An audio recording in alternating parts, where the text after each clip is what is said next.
your pebble chance to... It's National Backwards Day.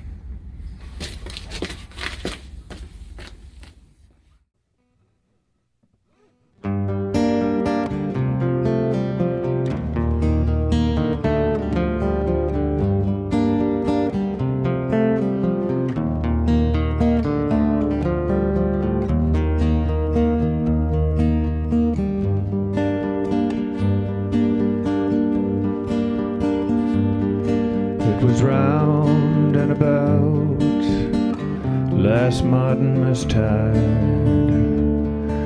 when the green leaves were swelling, that young Jimmy Grove of the West Country fell in love with Barbary Allen. He sent his men into the town, to the place where she was dwelling. Oh, will you come to my master dear, if your name is Barbary Allen?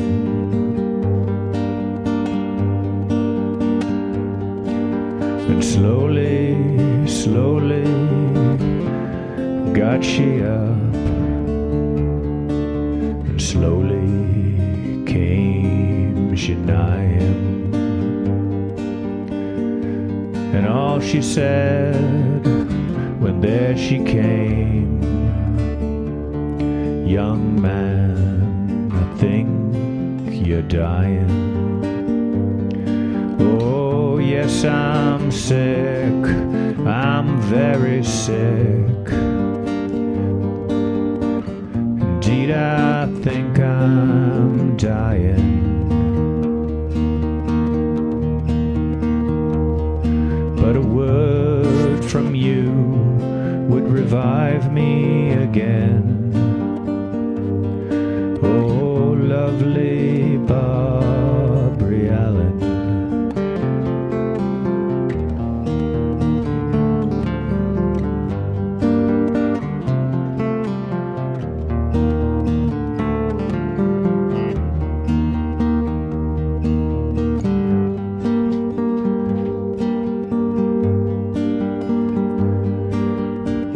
Do you remember, young man, she said, when the red wine you were spilling, how you made the ladies' health go round, and you slighted Barbary Allen, and death is printed on his face, and all his heart is stealing. And again he cried as she left his side, hard-hearted Barbary Allen.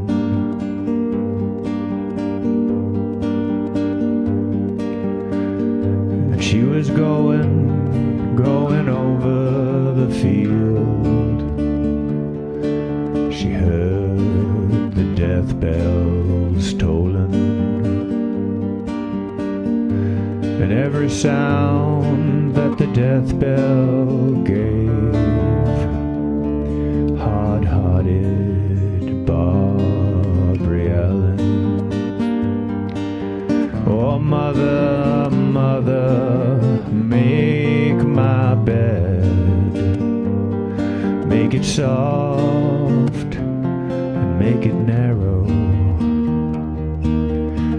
Since Jimmy died for me today, I'll die for him tomorrow.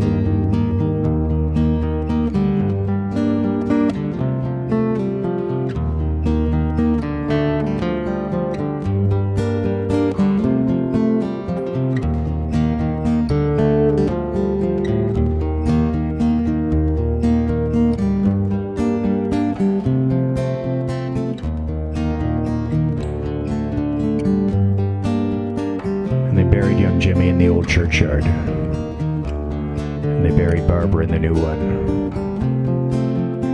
And up from Jimmy's grave, there grew a red, red rose. And from Barbara's, a green briar. And they grew in the old churchyard till they couldn't grow any higher. And there they tied a true lover's knot, the red rose and the briar, the red rose and the briar.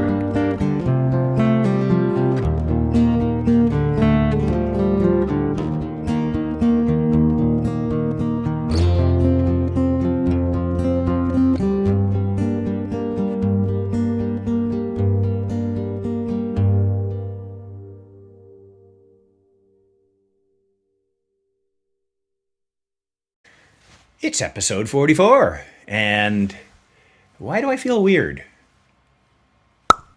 Oh, that's better. Quit being so negative. It's National Backwards Day. It's been National Backwards Day since 1961. There was a couple of young ladies out there in the Midwest somewhere, and they were milking cows, and they just decided, let's do everything backwards today. And I don't know exactly how that worked out with the cow, but it's been National Backwards Day ever since, and it's a great idea. We should just do something different. Shake it up, baby. It's good for your brain, right? You know, to do something different. Don't just get stuck in the same rut all the time. Do something different. Put your pants on backwards. I don't know, something. Think of something, okay? It's good for you. So that song I just played was Barbara Allen. Barbara Allen is maybe one of the most popular folk songs ever. Okay, think about who's done it. Bob Dylan's done it. Joan Baez has done it. Art Garfunkel's done it. The Everly Brothers have done it. Porky Pig has done it. There's a cartoon where Porky Pig, he's Friar Tuck, and he's walking along singing Barbara Allen, and all of a sudden Daffy Duck lands on his head, and much shenanigans ensue.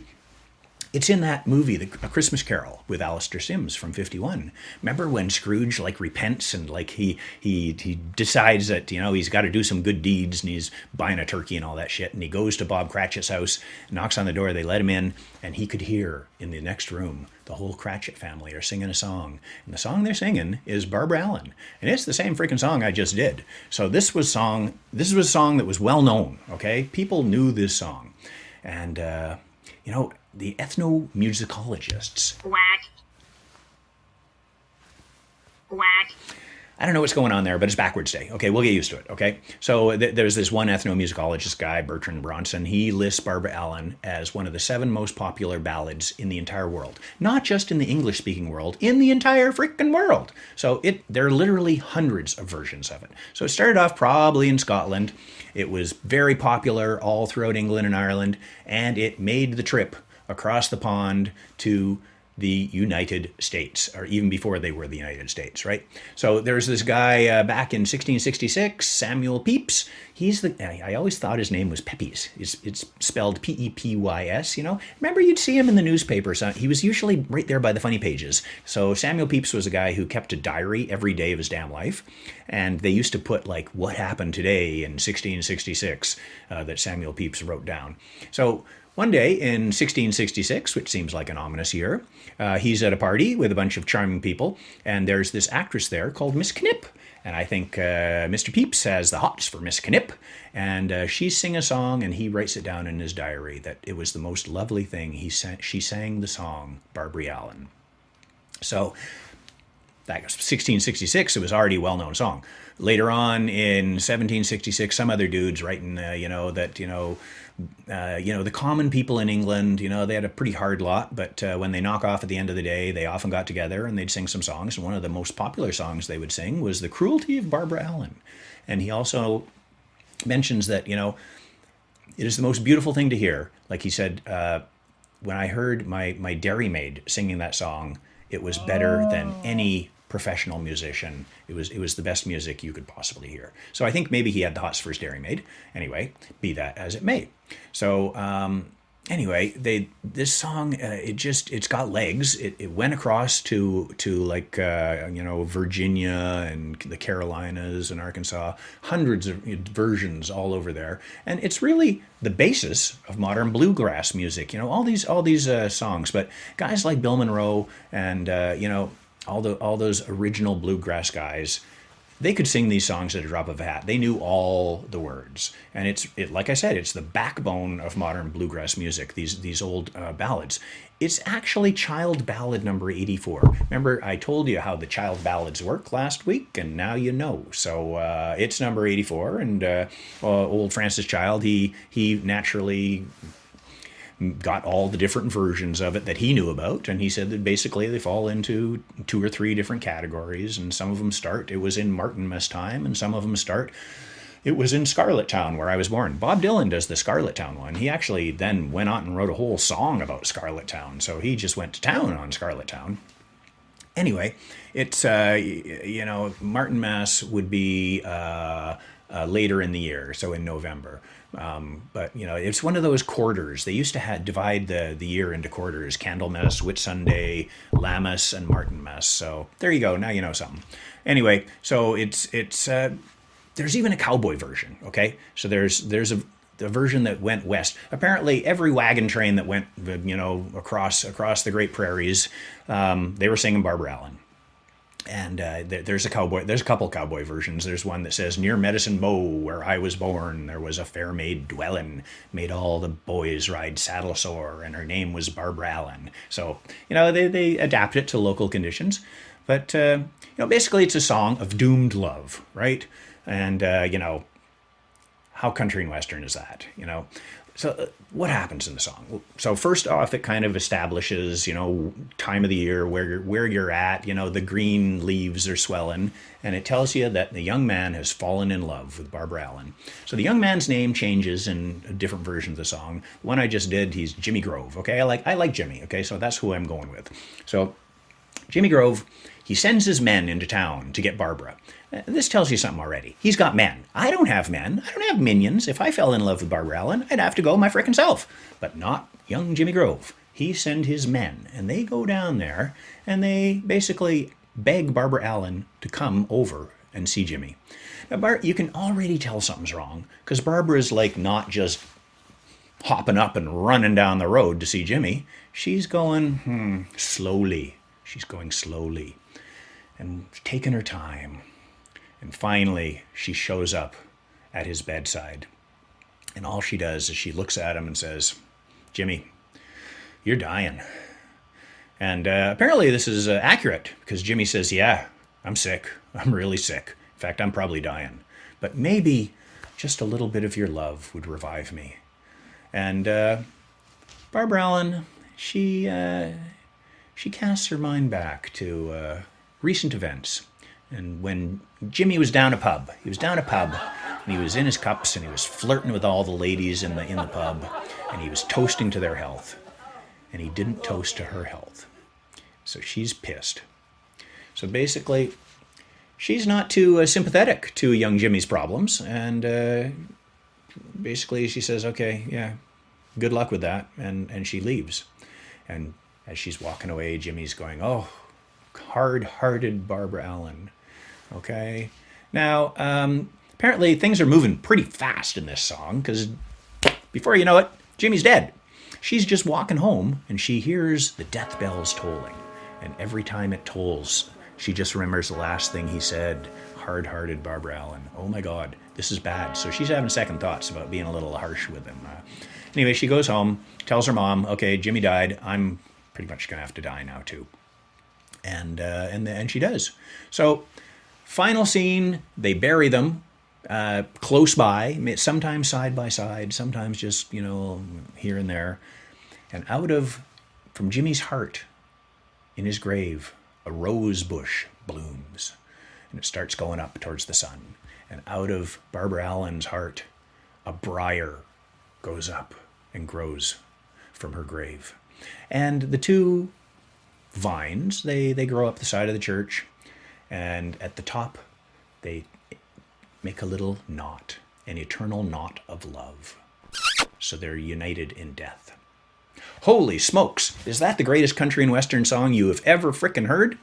So just a couple of observations here. Okay, so first off, there's the thing about social class, right?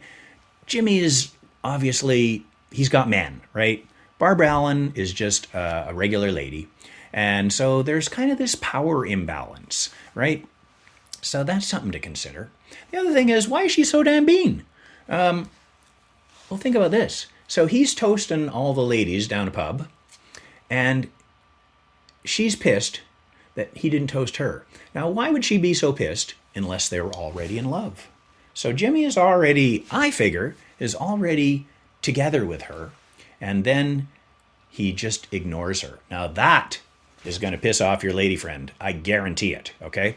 So there's already something going on. So Jimmy's a bit of a flake. He's a bit of a cad. You know, he sends his men, doesn't go himself. Oh, he's sick of love. Oh my God. He's a bit of an actor. But he actually does die. So, you know, good actor. And then finally, they get buried, you know, pretty close by. So obviously, they knew this was going to happen. So they're reunited in death. Holy smokes. Okay? So that's the story of Barbara Allen. And, you know, it kind of makes you think, and this is, you know, one of those things that the ethnomusicologists like to talk about is, you know, do the songs get better or worse as they age, right? You know, do they start off being this perfect little diamond and then they just kind of gather more crap and lose what was good about them until finally what we have today is just like junk? Or do they start off and get better and better, and do they shed the junk until finally what we have today is the perfect diamond? I don't know. With Barbara Allen, I'm kind of inclined towards the second, because this is a well-crafted song.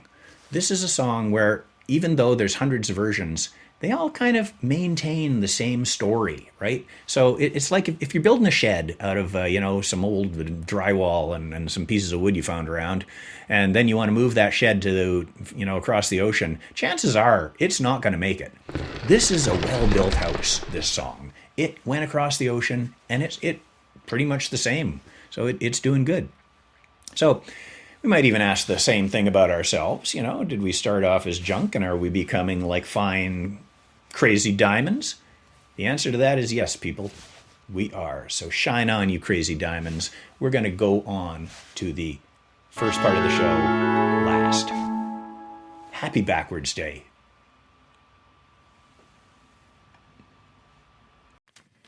Well, beautiful people, you crazy diamonds. I'm going to end off at the start. I'm going to start off with the end. It's National Backwards Day. So, yeah, I have some, like, legitimate folk news for you. Okay, this is cool.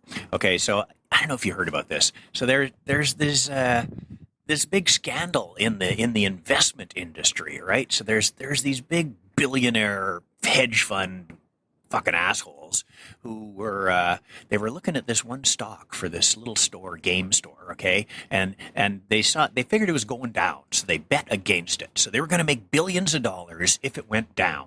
So on the other hand, there's like this little community of people who were getting together, and they were using this app called Robinhood, and they all kind of just ganged up on the hedge fund, and they bought like tons of the stock for this game store thing.